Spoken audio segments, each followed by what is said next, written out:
Okay, so get ready because we are diving into the Real Housewives of Salt Lake City. Oh, yeah. Season 5, Episode 4. Right. And let me tell you, this episode, Yeah? it's a wild one. Okay. We are leaving the mountain vibes of Salt Lake and heading to the Midwest, Milwaukee, Wisconsin. Wow. Okay. And things get messier than a cheese curd eating contest. Oh, boy. And guiding us through this drama, we have a recap article from the Daily Beast. Okay. And it asks the big question, is a real housewife of Salt Lake City stars business scamming customers? Woo. All right. Interesting. So jumping right into it. Yeah. So, like, right off the bat, it's fascinating how a change of scenery really shakes things up for the housewives. Absolutely. Yeah. Taking them out of their element, away from, their usual routines, their usual alliances. Right, exactly. It's like, like a pressure cooker for drama. Exactly, yeah. Yeah. It's like unleashing a pack of, like, alpha snow leopards in a Midwestern beer garden. Okay. I like it. I like it. And speaking of frosty encounters, Oh. the tension between Lisa and Whitney, Yeah. you could cut it with a cheese knife. Really? The article really focuses on Lisa skipping out on the brewery tour. What? Skipping the brewery tour? What's going on? I know. She's all about the tequila, apparently, over beer. Interesting, because on the surface, it's just a brewery tour, but it actually kind of says a lot about, just them not being compatible. Totally. Lisa, the ice queen, all about composure, versus Whitney, Right. wears her heart on her sleeve. Totally. Yeah, and it's not even just about their personalities. Right. It makes you think about, like, all those friendships where you realize you just see the world so differently. Yeah, absolutely. And, sometimes, no matter how much you care about someone, those differences, they can be a real problem. Yeah, for sure. And this episode really shows that, remember that Vegas trip back in season 1? Oh, totally. Lisa refused to go because Whitney planned it. Yep. So I guess some things never change. But speaking of not changing, while Lisa and Whitney are having their own issues, Meredith just throws a bomb into the mix. Oh, my gosh, yes. She drops that comment about Whitney possibly stealing designs from Alibaba for her business. Wow. Okay. And then, like always, Meredith just backs away and watches the chaos unfold. Classic Meredith. Right. It's like her signature move. Drop the bomb and run. Right, exactly. Makes you think, is she really concerned about business practices or just stirring the pot? Right. Reading the article, it seems like it's the latter, especially with Whitney's history with multi-level marketing. Yeah, it's giving major deja vu to the whole Meredith and Jen Shaw drama back in Bermuda. Totally. Only this time, Whitney's the one in the hot seat. Okay. And speaking of hot seats, Oh, boy. that showdown between Whitney and Meredith in the Sprinter van. Yeah, tell me about it. So intense, you could feel the tension. Oh, I bet. I mean, a confined space like that just becomes a pressure cooker. For sure. Like, it's almost primal, the way conflict escalates when there's literally nowhere to go. Yeah. And then, just when you think it can't get more intense, Yeah. Lisa jumps in. Oh, no. Defending herself against Whitney's accusations of steamrolling. Okay, steamroll. That's not a word you hear every day. Yeah. What does that even mean when it comes to their friendship?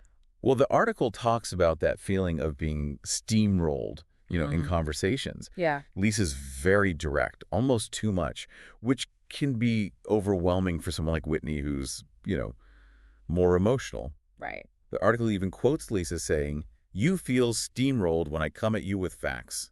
Wow. Really shows how different communication styles can lead to problems. Which, that's interesting because isn't that the main issue between Lisa and Angie K later in the episode? Yeah, exactly.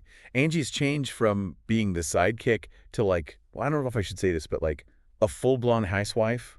I love it. It's a really interesting part of the episode. Tell me more about this whole center snowflake thing. Okay. Because it really seems like she's done playing second fiddle to Lisa. Yeah, and the article really points to that moment Angie's saying that as a turning point for her. Okay. It shows this change between her and Lisa, her need to step out and find her own voice. Like she learned the whole speak your truth thing from the pro herself. Right. Seeing someone break free from a situation where they felt unseen or unheard, that's always so compelling to watch. Absolutely, even if it's messy. Yeah. Speaking of messy, what about Britani's announcement? Oh, here we go.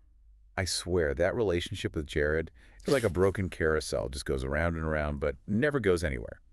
It's true, though. You're not wrong. And the article points out how the other women don't even react to Britani's whole I'm done thing. Yeah. They've obviously heard it all before. Right. It's like, okay, is this breakup sponsored by a tequila brand? Or are we supposed to believe it this time? Yeah. It really makes you wonder, is this for the cameras or is she really hurting? Right. The article mentions we'll hear more from Britani next episode, though. Ooh, can't wait. Okay, but before we move on, Yeah. we got to talk about Britani's comment about Bronwyn. You know, the whole thing about her being married to an older, wealthier man. Right, right.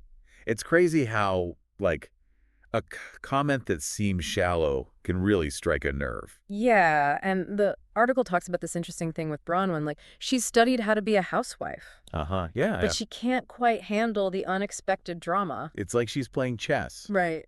and Right. everyone else is playing Hungry Hungry Hippos. Exactly. And that's what trips up the newbies, you know? They overthink it all Totally. instead of just trusting their gut. Which, let's be real, Yeah. sometimes your gut is going to make you look crazy. Oh, absolutely. Case in point. The article saying Britani makes great TV, but would be awful to be around in real life. Ouch, yeah, no kidding. Like a human firework. Oh, I like that. Pretty to watch from afar, but get too close and you might get burned. That's a good one. And speaking of things that are a lot to handle, how about that last scene at Trixie Mattel's bar? Oh my gosh, right? It's like they swapped their pitchforks for feather boas. You know, they spent the whole episode basically burning Milwaukee to the ground. Literally. And that's exactly how the article put it, burning down Milwaukee. Yeah, it's such a good way to describe it, you know? So good. But, like, even with all the drama, the article makes a good point. These women are just incompatible. Like a science experiment gone hilariously wrong. Exactly. They're just wired for conflict. Their friendships change like the wind. For real. They fight, they make up, they fight again. It's exhausting, but you can't stop watching. It's like a car crash you can't look away from, but with way better outfits. Haha, exactly. And then the article asks, can they ever really get along, or are they going to be fighting forever? The question we all have, right? Mm-hmm. Because we know with this group, a little drama just makes things more interesting. It does. And speaking of interesting, remember that part in the article where it compares them to aliens sent to Earth with the goal of making the best TV you've ever seen? Oh, yeah. That was amazing. Right. It's like they're on another level, not even worried about normal people stuff. It's true. They dress how they want, say whatever they're thinking, and just let the drama happen. And you know what? Yeah. It's actually refreshing. Totally. Like, it's so different from all those fake, perfect lives you see everywhere else. Exactly. These women are messy, they're flawed, Yeah. but they're real. And that's what makes them so great, you know? It's true. It's like, in a world where everyone's trying to be perfect, here come these women just embracing the chaos. Right. And showing everyone that it's okay to not be perfect all the time. Exactly. Life isn't always pretty, and they get that. Totally. Yeah. And you know what they say? A little mess just makes things more interesting. So true. And speaking of interesting, the article ends with this great line about them going back to the icy womb of Utah. The icy womb of Utah. Wow. Right. It makes you wonder if things will calm down. Right. Or if we're in for another season of drama. Who knows? I guess we'll have to wait and see. Yeah. But I know I'll be watching.